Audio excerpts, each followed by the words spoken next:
Hey there, I'm Juan Patiño, and welcome to the Hive by Kid, the podcast where we explore how AI, data, and technology are transforming different industries.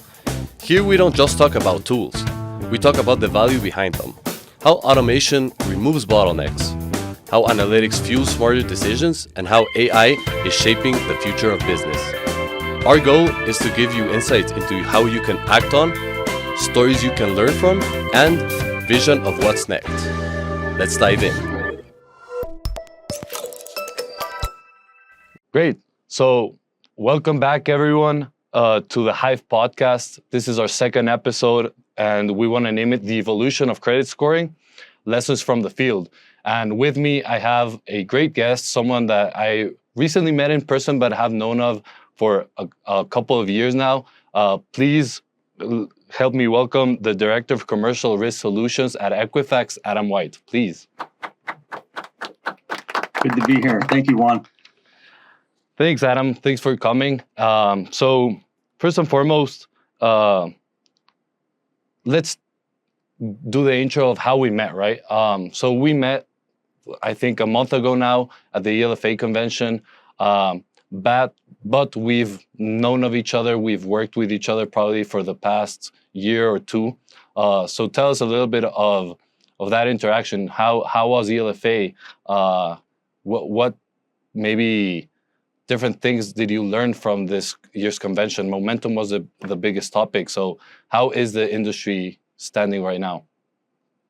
Yeah, it was great. I thought the conference was, really engaging this year. I think a lot of people are talking more and more about data, data evolution, and obviously automation with the, coming AI is a big topic.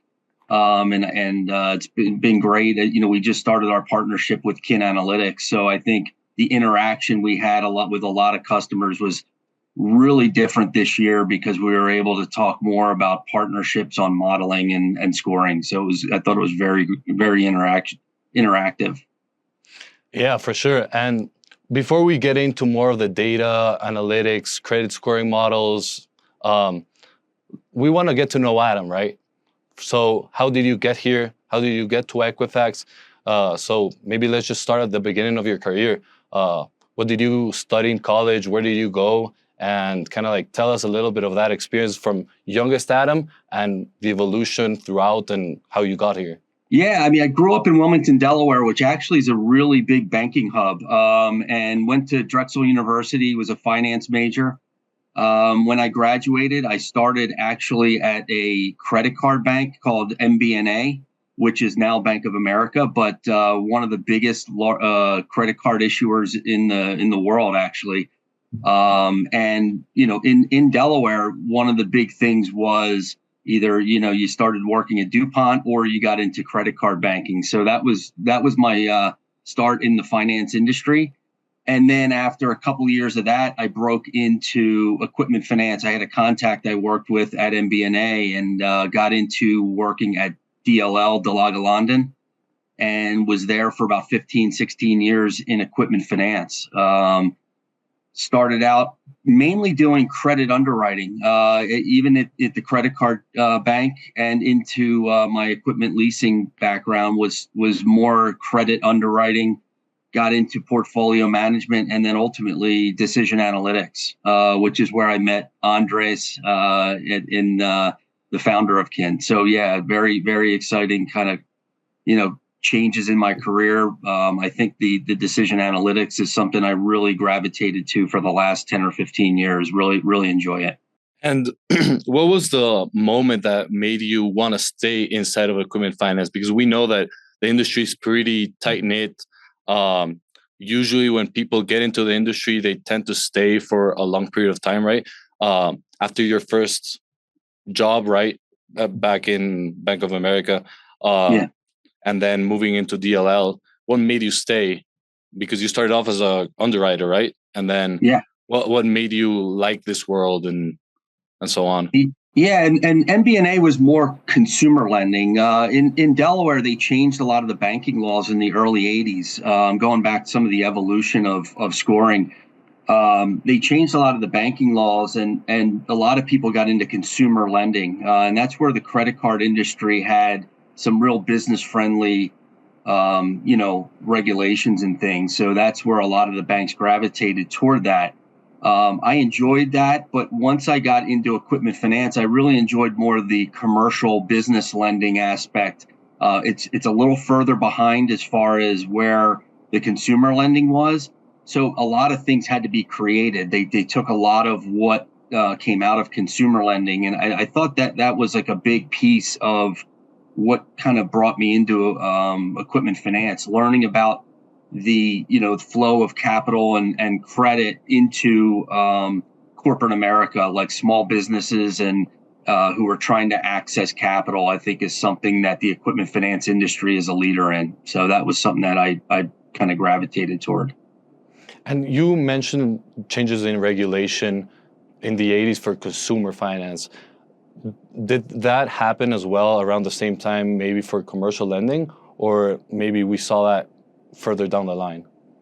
Yeah, I mean, consumer was something early on as technology came into with the credit cards back in the early 80s, like the Sears credit card. People would go and finance furniture and things like that at a department store. So as consumer credit was building up in the early 80s, that's when they made a lot of those changes, especially in Delaware, to attract those banks into that state. And that's really the explosion of consumer credit scoring. A lot of those things like the FICO score developed in the 80s and in through the 90s. And interestingly enough, MBNA, when I started there, they really wanted analysts looking at every transaction. It was kind of funny, and things are totally different today. But back then, they would put you through a rigorous credit training where they would teach you, like the 3 C's of credit, or like ability, stability, willingness to pay, like how a person actually, the behavior of a person, using a credit card. And so it was very interesting how they wanted people to look at and use their expert judgment around, approving credit cards. That all shifted completely. But I think with the business side of it, and that's where equipment finance was a lot more nimble than, say, a bank lending money.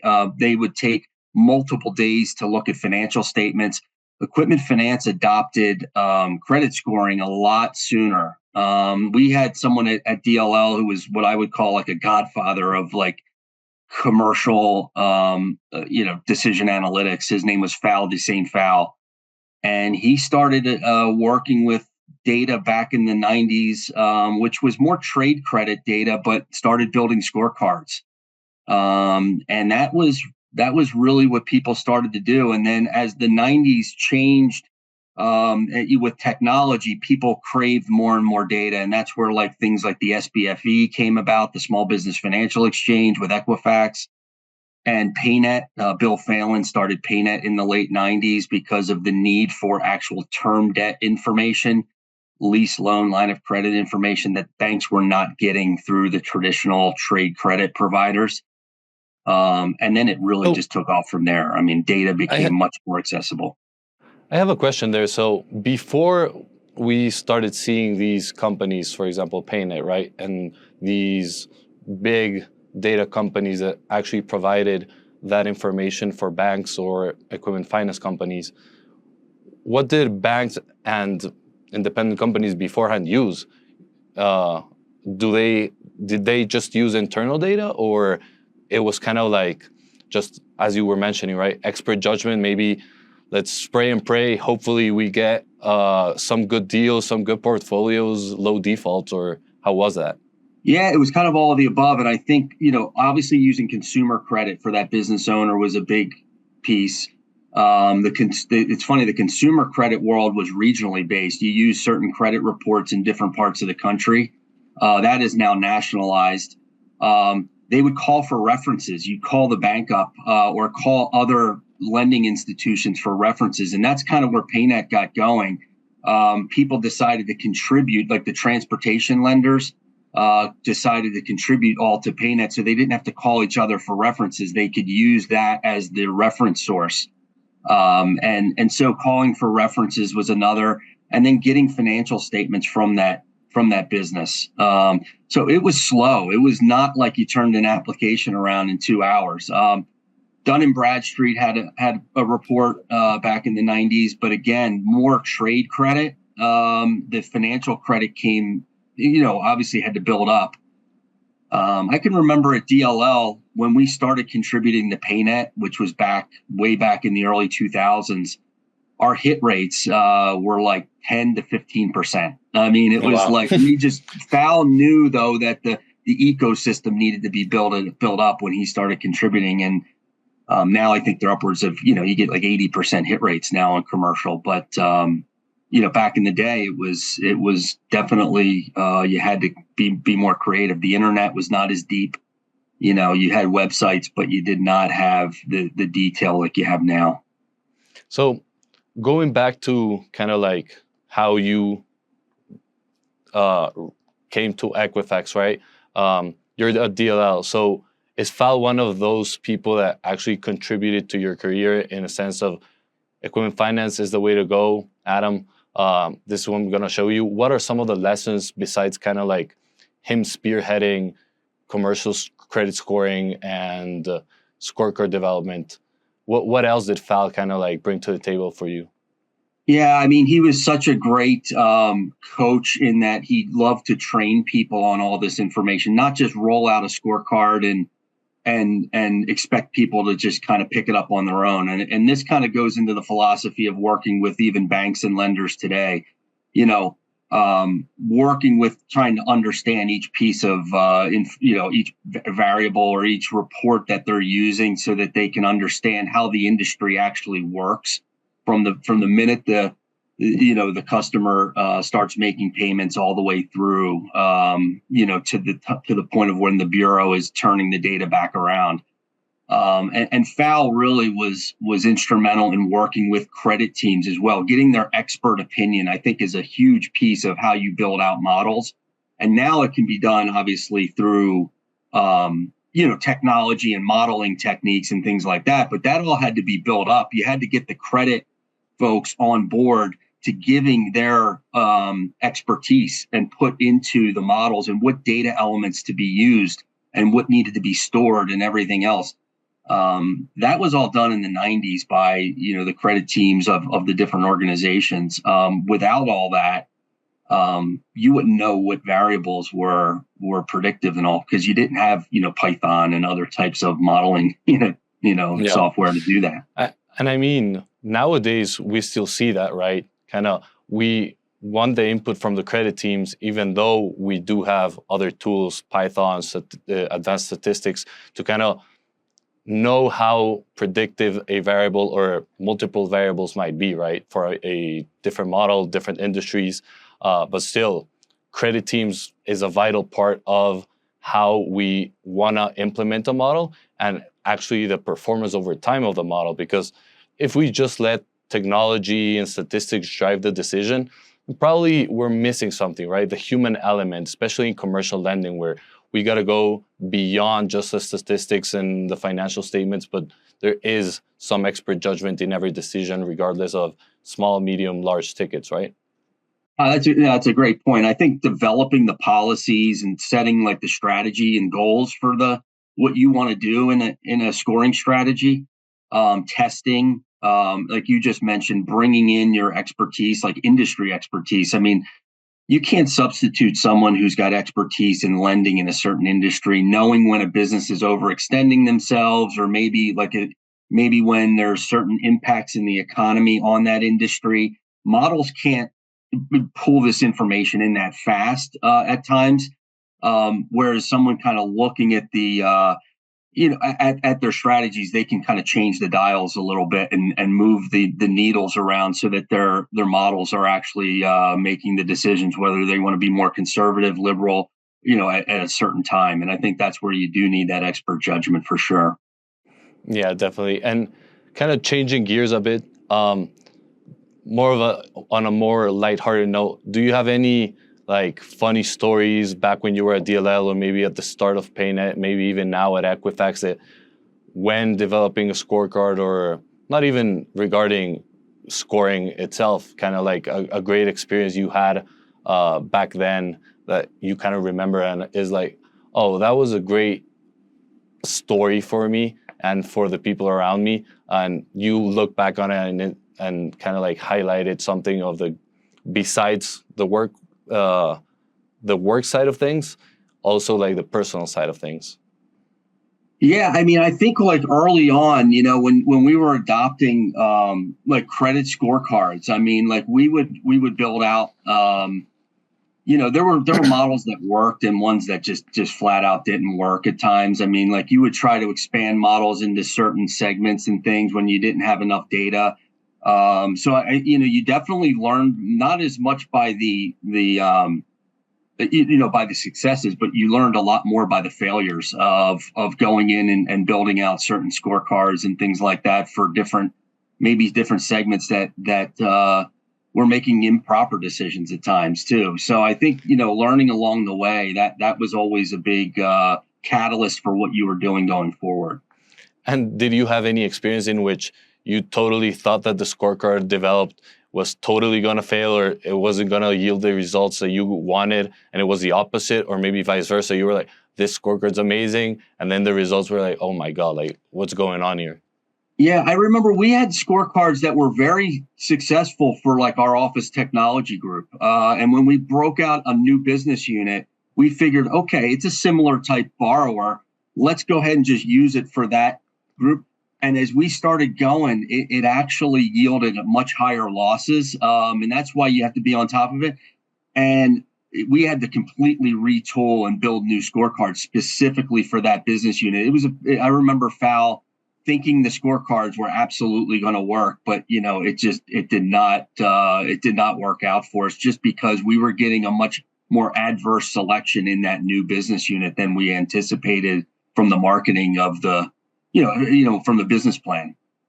So yeah, it can happen a lot. And I think that's where regression testing and validation comes in, or having partners that can kind of maybe a third party validation, that can also get a fresh set of eyes on things. Because you're sometimes too deep into the weeds a lot, the day to day. You're trying to run the business and also run the scoring. And that's where independent departments can help, like pulling the credit department out of the away from the scoring piece sometimes can be for example, can be a way to help you, adapt faster. Definitely. And now Adam is a DLL, underwriting, right? Moving in towards paying it, right? When did you notice a shift kind of what you mentioned beforehand of the traditional credit scoring, lack of data, right? More towards, I would say, more modern age credit scoring, leveraging all data points that you might have. When did you start noticing this in the industry? Was it towards your end of stint at DLL, moving towards PayNet, or is it still happening? Yeah, I think it's still evolving because everybody is on a different path. I mean, or a different kind of point in their evolution. Whereas at DLL, I thought we were kind of more ahead of the curve a little bit. And moving, say, 10 years ago, moving towards some of the more automated kind of futuristic type stuff. Other people are just getting into scoring today. And I think about AI. AI is pushing people to thinking about, darn, I got to get onto the scoring, race here, because I missed out 10 years ago in moving toward just even a standard credit scoring and automation type platform. So you're starting to see people here in the last 2 to 3 years, even just getting into building out like a model, for example, and getting themselves to the next step because they're afraid of what the actual true next step is in 2-3 years with AI. And my eyes didn't open it up as much until I got to PayNet, where I was a service provider and I could see all the different, where everybody is.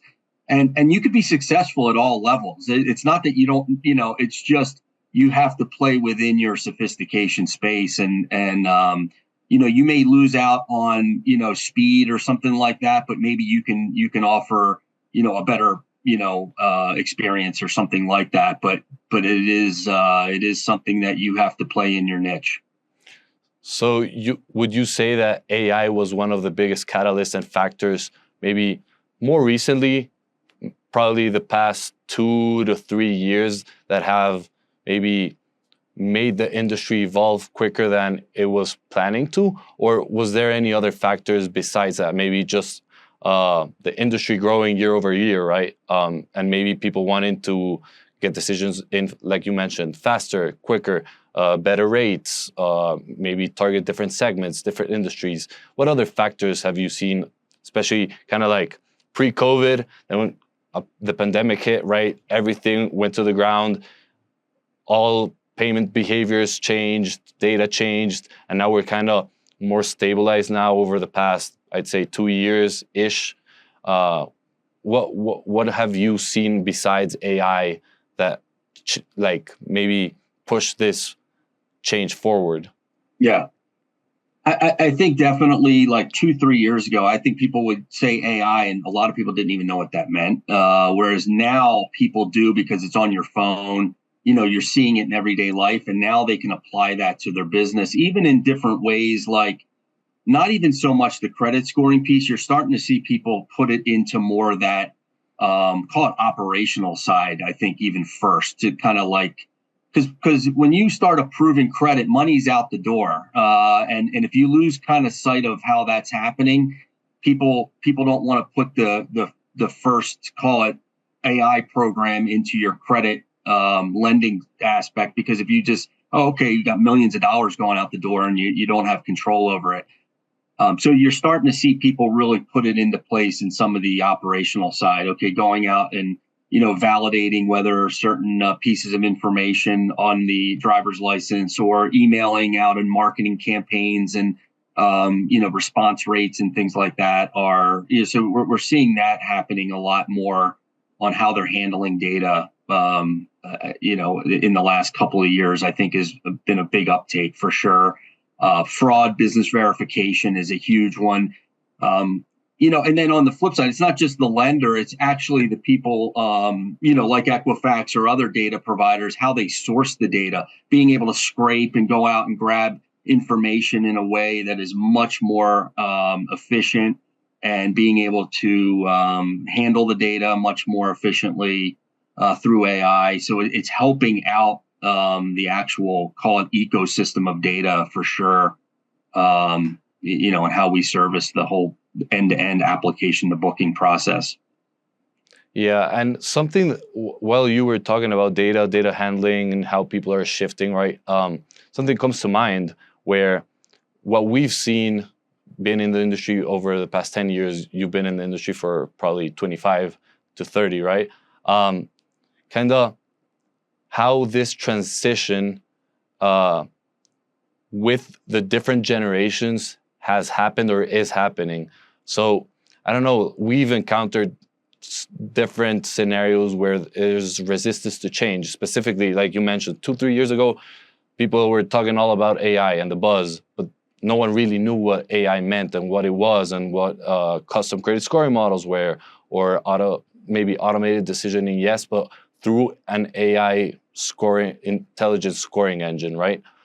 Have you encountered any, or are you still encountering those kind of frictions when talking about technology, data?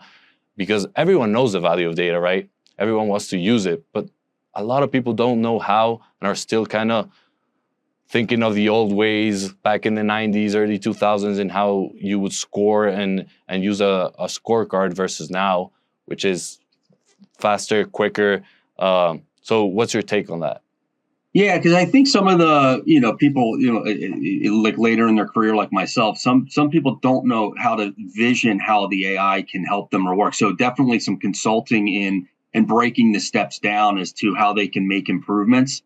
Because the younger generation, you're growing up with it, and you're able to see it happening in so many aspects of your life, and how you interact.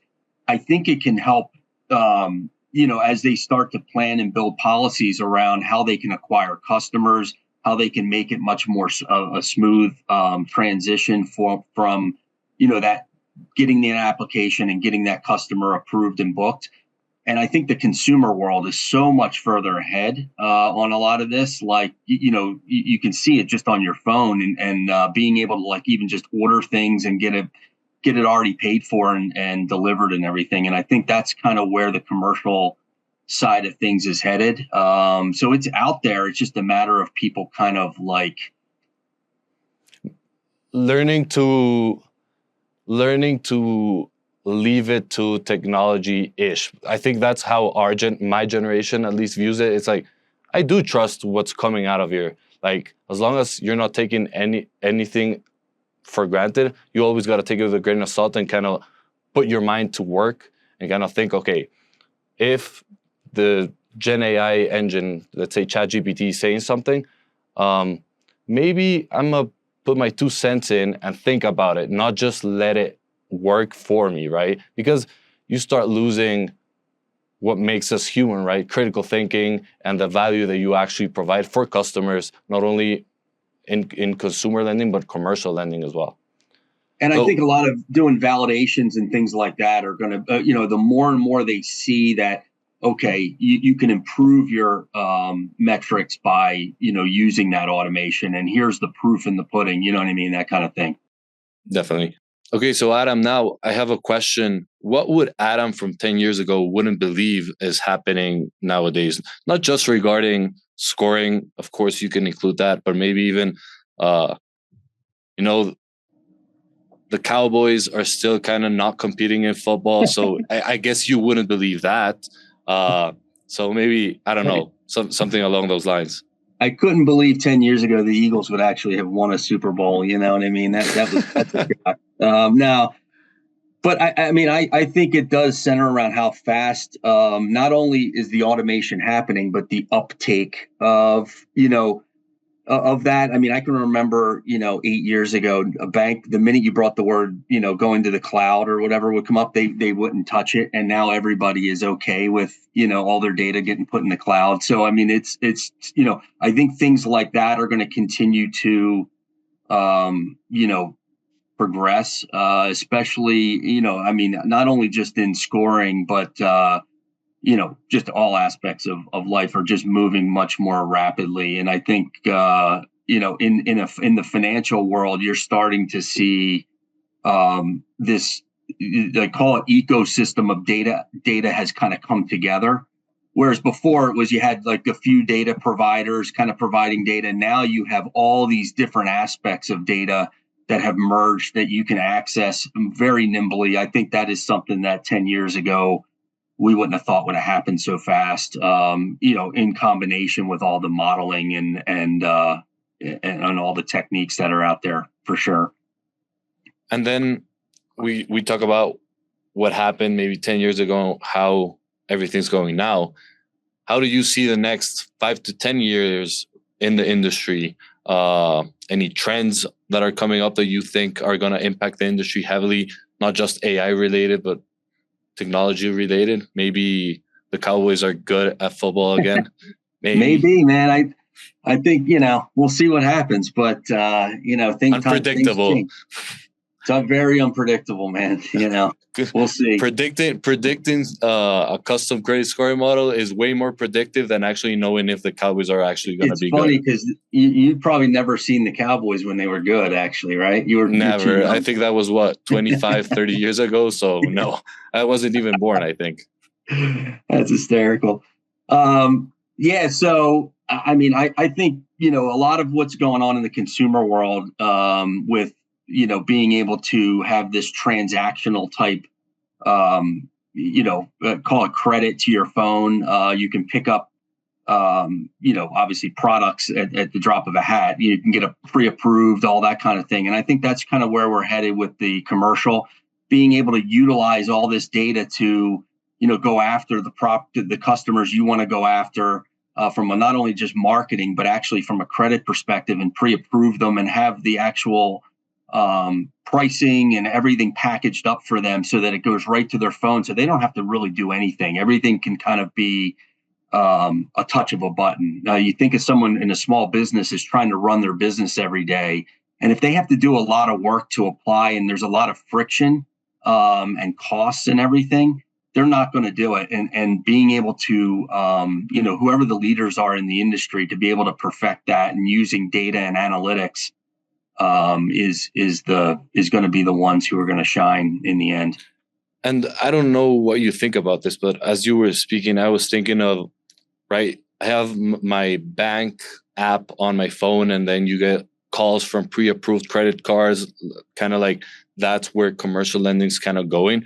I imagine a world where maybe even financial statements, right, are consolidated in an app, or the Gen AI helps you, right? Because we're actually seeing financial statement analysis be facilitated with OCR and kind of like extracting the different numbers from the bank statements, financial statements, and then actually that being kind of integrated into the independent company that developed its own app to kind of expedite the process and have pre-approved rates for small lenders in transportation, medium lenders in medical. I don't know. I see kind of something super integrated there. Yeah, because I think a lot of the scoring data it's there, I mean, a lot of the elements and things, but to your point, the financial statement information is kind of now even getting more and more kind of, what would you say, technical, and being able, they're perfecting that OCR technology. There's a lot more data sources out there as well that they can grab onto and turn an evaluation around very quickly. I think, what banks are even doing is taking, decades of financial statement write-ups on loans that have been, even the larger loans, and feeding them into the, Chat GPT type, AI software. And you can actually then pull out a lot of different trends and commonalities and things like that. So even those write-ups are becoming, you're not going to need people to do a lot of even the write-ups. So I think that's where using people to do other things, sales, marketing, to get the leads is really where I think we're headed. Especially where automation is kind of, let's say, causing friction in companies is exactly that, right? Yeah. You wouldn't need a credit analyst to write the credit memo that probably takes a day or two to write a credit write-up, right? Now you see AI agents specialized for credit write-ups, looking at the financial statement analysis that's maybe has already standardized data and has the same format, right? And then the AI agents extract the data and actually do the whole credit write-up for 20 pages, right? So, I mean, I don't know. You are an underwriter, so I don't think it's like a fun part of the job doing credit write-ups, right? So actually automation there is helping somewhat. And then bringing it to the equipment finance space, where relationships are still the biggest factor in doing business, in kind of creating that connection between customers and service providers, right? Because that human element, you can never take it out with any type of technology, AI, robots. Well, let's see, maybe in the next 30 years, right? But one would think that will never go away. And that's something that raised supreme.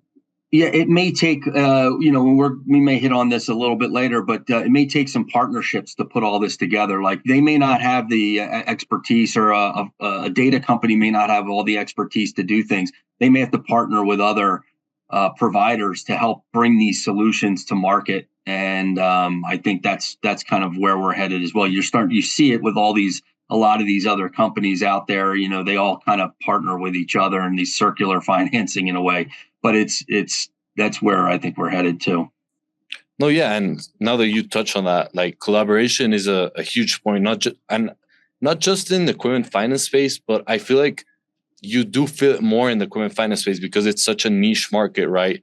It's a big market, over $1 trillion market, but you still kind of see the same companies and names. But I mean, you've been in it for a long time. How have you seen that evolve over the past 5 years? What it was then to what it is now? Because I feel like, even for me, that I'm newer to the space, probably 3 years, a lot of new logos, a lot of new companies are coming into the space. And it's hard to think that one company, like you mentioned, does everything.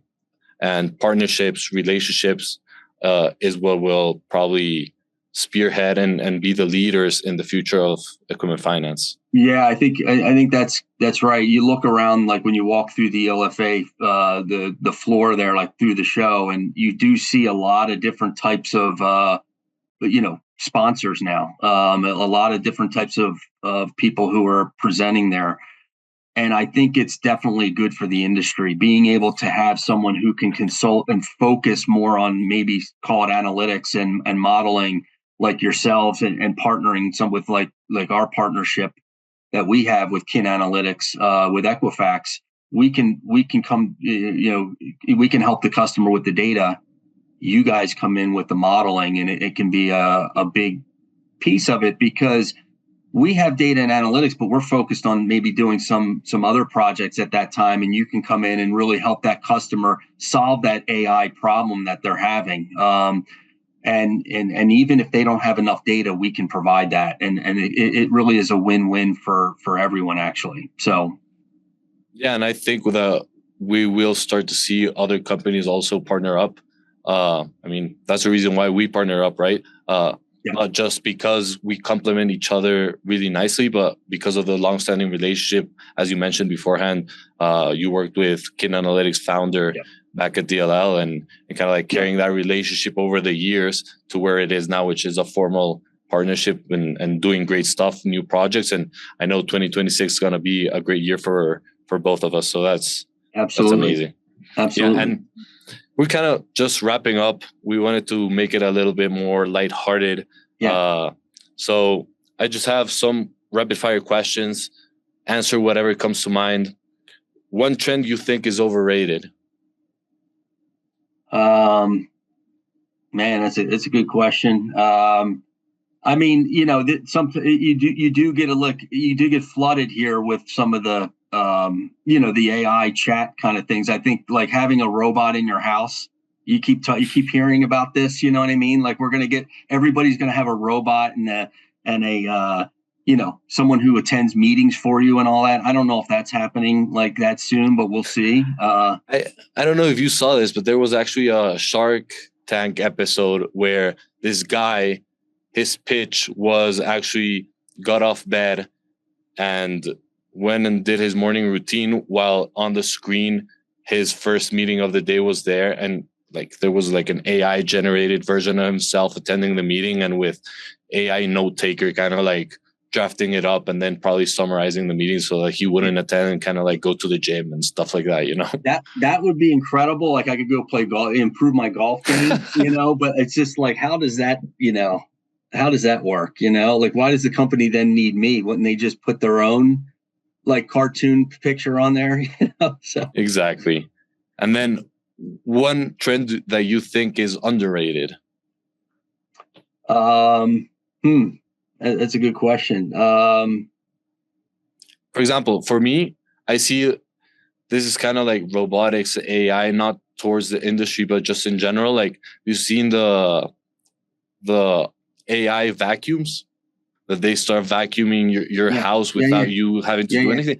That's underrated, in my opinion. Like, if you just let it like go around, like, your house and your floor is going to be clean, I'm thinking like more like the lawnmower version of that hasn't come about. You know what I mean? Like, you start to see them in commercial. That could be an underrated thing. Like, someone who can go out and mow, like you do the exact same Roomba for your lawn. That's an underrated market right now. I think that's going to get big for sure. That works for the people with yards. I live in an apartment building, so it's kind of like, when you're seeing the drone, you're going to see the deliveries though more like, okay, like the drone or the robot deliveries walking down the street. So I think that's under that trend right now isn't there, but in another year, I think we're going to be, that's where we're headed. Now that you mentioned drones, actually, something came about. Like, now people are using drones to capture satellite images of, for example, in the agriculture space, capturing the different plantations of different crops and stuff, to capture that and actually use that to input that data into a model and kind of like leverage that input into your decisioning once you have it. What do you think of that trend? Yeah, I mean, they have machinery that can go, and see what type of soil and where you should be dropping certain fertilizer and different things like that. So, I mean, I can see like the drones and things doing so much with that. Even delivering food, right? Like to pour under all over the world. I mean, I think that's where you're going to see a big change. It's like, okay, we can go and just deliver food to a small village. I think that would be like, that's going to be a massive change to world, like call it world hunger or whatever, so. Yeah, definitely. Yeah. And then getting more into the personal, soccer is more physical and more entertaining than baseball. What's your take on that? No way. I like it's more entertaining. It's more entertaining for sure. Come on. I know you're an ex-baseball player, but let's get real. Before. I'd say they're kind of in the same category in a way. Like you have to grow. If you grow up, there's a lot of watching the different kind of mental side of it going back and forth. With soccer, there's obviously a lot of strategy happening as you're bringing the ball up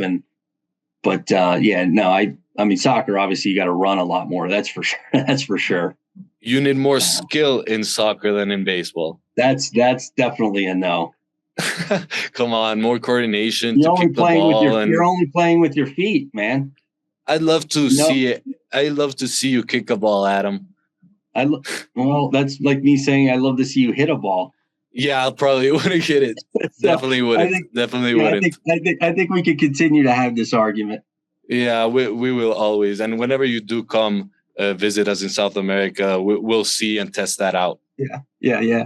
No, that'll be fun. I love the Kin soccer jerseys, though, that you guys have given me, though. They're displayed here. And whenever you do come back, you'll get the new one for next season. Okay, great. And just to wrap things up, one thing you wish more people understood about scoring.